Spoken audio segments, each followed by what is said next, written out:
last week didn't go as planned.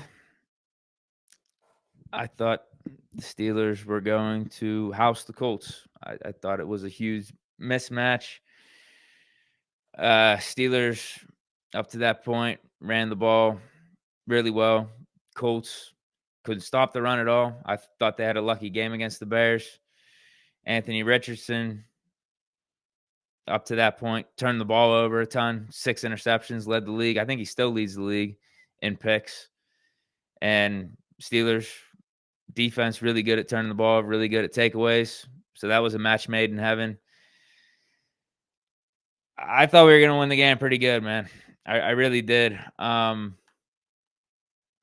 But I appreciate the fight. I appreciate us trying to come back in that game, even though we basically did everything in the first half, first 2.5 quarters to give it away. We shot ourselves in the foot so many times. We end up going down 17-0, end up going to 17-3 into the half. Some penalties, stupid stuff. Pickens fumbled. Justin Fields fumbled in the third quarter. Took away a field goal from us, completely flipped the field. We were in field goal range. He runs backwards like 20 yards, fumbles it. Get lucky, though, because the Colts kicker misses the field goal. On the other end, we get the ball back. I think we end up scoring on that drive. Good response from Fields, good response from the offense. It wasn't supposed to be like that, man. It wasn't supposed to be like that. But hey, that's what happens in the NFL. That's why it's such a league of parity. Can't take your opponent for granted on a week in and week out basis, even though you think you are the better team, and it should be a big mismatch. We just came out flat. Defense was bad. Offense turned the ball over. I think Justin Fields still played good. Justin Fields has been a bright spot on this offense consistently week in and week out, because we were moving the ball in the first half, even though we only had 3 points. We should have had more, but due to the Pickens fumble, the Broderick penalty, we didn't. But that's not on Fields. So this week, I'm expecting a bounce back. I'm expecting a big bounce back, particularly on defense. It's at home. It's Sunday Night Football. And we're coming off of a lousy performance where we got picked apart by Anthony Richardson. Jonathan Taylor gassed us, and when Flacco had to get in the game, he was looking like vintage Joe Flacco. For us, vintage Joe Flacco is like Flacco on the Ravens throwing picks. But actually, he looked more like Browns Joe Flacco. How about that? Like, Flacco actually looked better than vintage Joe Flacco. Flacco looked like the Browns Joe Flacco. I'll put it to you that way. Because for us, vintage Joe Flacco is like, yeah, a guy that is not that great. We typically have his number. He throws picks in big moments. But he looked even better than that against us in a Colts uniform last week. He looked like last year Joe Flacco, unfortunately. But yeah, the defense is coming off a lousy performance. It's Sunday Night Football at home against the Cowboys. Big brand. Like, this is a huge game. Absolutely huge game. So the energy is going to be there. A guy like TJ Watt, coming off of his worst performance this season, you know he's going to want to get after it. And it's not like the Colts O-line has any answers, really, for a TJ Watt. Steele as their right tackle. Come on, bro. And then even Herbig going up against Guyton on the other side. Guyton's been struggling. I think this could be a little bounce back game for Herbig, even though Herbig didn't play terrible. Herbig, in a way, against the Colts last week, didn't live up to the expectations that we had for him. We thought we weren't going to miss a beat with Herbig being out there and Alex Highsmith being out with injury because of what he did as soon as he went in the Chargers game. 2 sacks. One of them was a strip sack. We see the things that Herbig's capable of every time he steps on the field. So that's why last week, even though he wasn't awful, it was a little bit of a disappointment for Herbig too. But you know those two are going to want to get after it. TJ Watt especially. Herbig, I think he's got a favorable matchup going up against Guyton too. And the other thing about it is the Cowboys, in a way, they might have a more favorable matchup for our defense than what we faced off against the Colts, because they're one of the worst rushing teams in the league. Is washed up Zeke Elliott scaring us? No, no. And then the other guy that they have actually getting the majority of the carries, he's not doing anything. He's averaging worse than 4 yards a carry. And then they have Deuce Vaughn as their third guy. So at least with the Colts going into that game, we were like, man, they do have a Jonathan Taylor. Like, he's good. Like, he's playing really good this season. He's looking like prime Jonathan Taylor again. But I had confidence. I think we all had confidence in our rush defense being able to stop him. But that didn't happen. That didn't happen. We came out flat. We just played terribly. But, yeah, the Cowboys, they don't even have a guy. They don't have a guy like Jonathan Taylor. They don't really have any rushing threats out there. So, in a way, I'm looking at this Cowboys offense. I'm like, is this even a more favorable matchup for this Steelers defense than what we just went against with the Colts? Now, they do have Dak.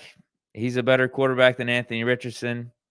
I will give him that credit, but Dak is Dak, man. I mean, I'm not stressing that much about him lighting us up. Now, he does have CeeDee Lamb, Ferguson, pretty nice tight end, Brandon Cooks. Like, he's got some weapons. I'll give him that. But if we're able to stop the run, make him one-dimensional, I'm a bet on our secondary and our pass rush getting the job done at home. That's just me.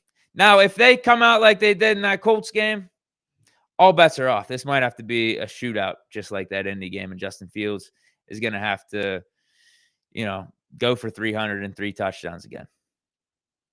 But I think this defense is more of what we saw in those first 3 games than what we saw in the Colts game. If anything, the Colts one is the outlier, because the first 3 games, defense looked awesome, looked historic, as we were saying at the time. But the Colts game, yeah, not so good. Not so historic.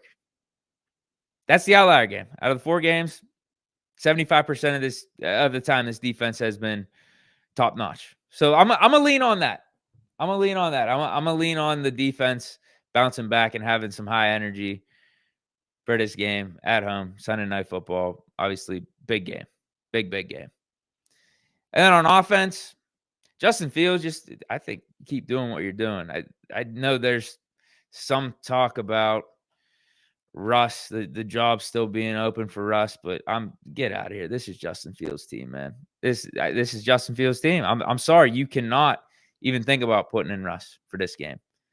You can't, man. He's coming off of 303 touchdowns. He's played great, man. He's played great. I don't even think that's hyperbole. Like, I think this is his team. He's playing like a top 10, top 11, 12 quarterback this year. In that range. He's raised his floor. He hasn't been turning the ball over, but has been making plays, has been elevating the team, doing franchise quarterback type of stuff. Like, with all the penalties we've been dealing on offense, with some of the fumbles, with just the erratic play, the offensive line, and the ups and downs with the O-line and getting injured. Like, Fields has been consistently solid, and then when we need him to, he's stepping up and making big plays, whether it's with his legs or with his arm. I think he's the leader of this team. I don't think that's something you mess with. So for me, I think you just keep doing what you're doing. This is going to be, going into the game, the biggest test yet. Like last week in the middle of the game, being down double digits, everything's going wrong. I think that was a huge test for Fields, and he passed. I think he brought the team back, gave us a chance to win, balled out in that second half. Really impressive performance by him. But I think this is going to be the biggest test he's faced yet, like going into a game. Sunday night at home against the Dallas Cowboys. Russell Wilson, he's as healthy as he's been throughout the 2024 season. There's talk about there being an opening for Russ. He's practicing more in a less limited fashion. Like, there's some pressure on this game for Fields, man. Like, I think this is the one where you really put the stamp on it and say, this is my team. I'm the starter. Like, this isn't even a debate anymore. I don't care if Russ is healthy or not. It's my team. Name me the starter after this game. So if he just keeps doing what he's doing, like, that should happen. Tomlin should keep Fields as the starter. from my standpoint. I guess on the Cowboys defense, you got Diggs. He might really be the only guy to seriously watch out for with Micah Parsons and DeMarcus Lawrence being out. Michael Parsons is doubtful. Like, I guess he technically could play. DeMarcus Lawrence is put on IR. Malik Hooker is a good guy in the secondary. But I don't think Diggs is anything to worry about. I mean, you had Pickens go up against Patrick Surtain week 2, and Surtain couldn't stop Pickens. So I don't see why Diggs would be a guy that's going to be locking down Pickens or anything. Obviously, a guy to watch out for. He's a Pro Bowl type of player, but he could be beat too. He's a guy like, yeah, he'll look in the backfield, man. He'll try to make the big play. So if you get him on a little pump fake or a interesting route, yeah, Pickens could be open down the field. You could definitely get a big play or two on Diggs, no question about it. And just their defense in general, like, we should be able to run the ball, no problem. They have this weird Jekyll and Hyde effect though, because they've had games where they've absolutely got gashed on the ground, and not even just on the ground, but in general. Like, the Ravens went off against them. 274 on the ground. The Saints put up 44 points against the Cowboys. They had 190 on the ground. Derek Carr had 242 passing. Like, those games, the defense just looks bad. But then week 1 against the Browns, Cowboys look like one of the best defenses in the league. Against the Giants on Thursday night, not terrible. I think actually Danny Dimes and that Giants offense moved the ball on the Cowboys. So I'm actually leaning that the Cowboys defense isn't really like that good. I think they're more below average than top notch, because 2 of the 4, they've looked really bad. Defenses look really bad. And they're not going to have Michael Parsons out there potentially, and DeMarcus Lawrence ain't going to be there either. And then the Giants game, I actually think Danny Dimes moved the ball pretty good. Now, they did stop the rush. They only let up 26 on the ground, but 277 for Danny Dimes. And if it wasn't for a couple drops, he would have broken 300 on him. So really, if you're looking at it, the outlier game with this Cowboys defense is the Browns. And we know how bad the Browns offense is with Deshaun Watson. It's terrible. Like, the Browns are terrible. Absolutely terrible. So maybe that was more about the Browns being bad than the Cowboys being that good. So I really don't see us having many problems on offense. We just can't shoot ourselves in the foot. We really haven't had many problems on offense outside of last week with the errant fumble by Pickens and just the penalties that we've had. And that's been more of a thing throughout the course of the season as opposed to just the Colts game. We've had some bad penalties throughout where we've put ourselves behind the 8 ball on drives. So don't have penalties and don't turn the ball over. Fields has been doing a good job of that. And I guess also snaps. Let's make sure our snaps are good. That's the last thing. I got us winning this, man.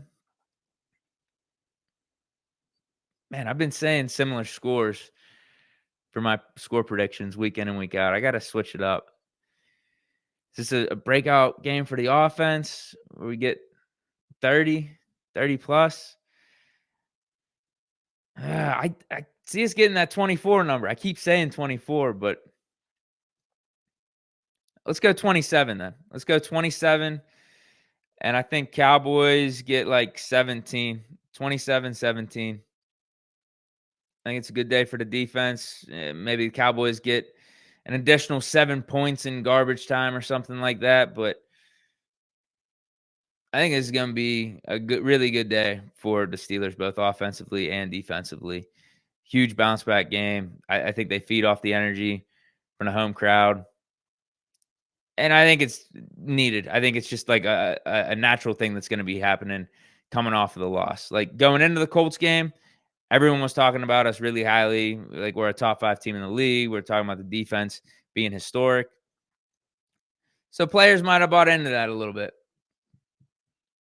Might have been reading too much positive reports and started believing it too much that, yeah, we are that good. And we can just go in a game and not be as locked in and still come out with the win.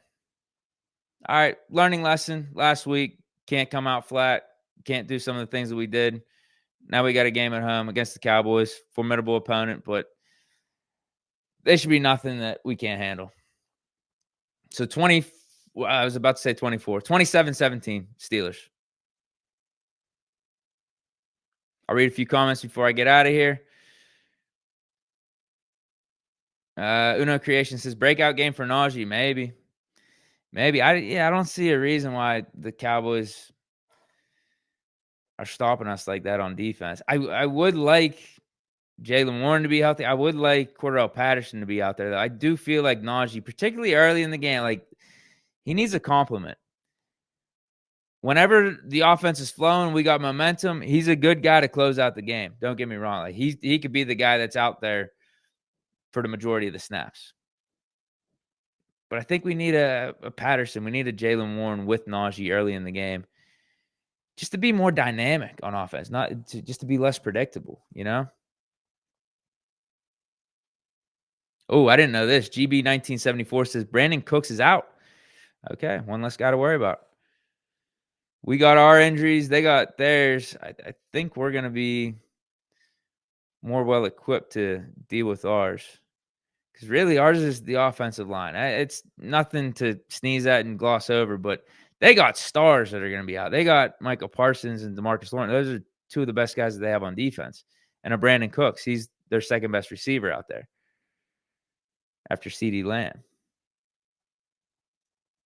Uno Creations got us winning, I think, 31-17. He's just got 31-17 as the score. And then Kevin G has it a 31-13 Steelers win. All right, guys. Well, appreciate everyone for tuning in. See what happens with Devontae Adams. I don't think we should get our hopes up that it's going to be happening anytime soon. We should learn our lesson with what happened with Brandon Ayuk. And then, big game against the Cowboys. Let's get to 4-1. That's it, though. That's all I got. Stay chilling. Have a good rest of the week. Have a good weekend. Peace.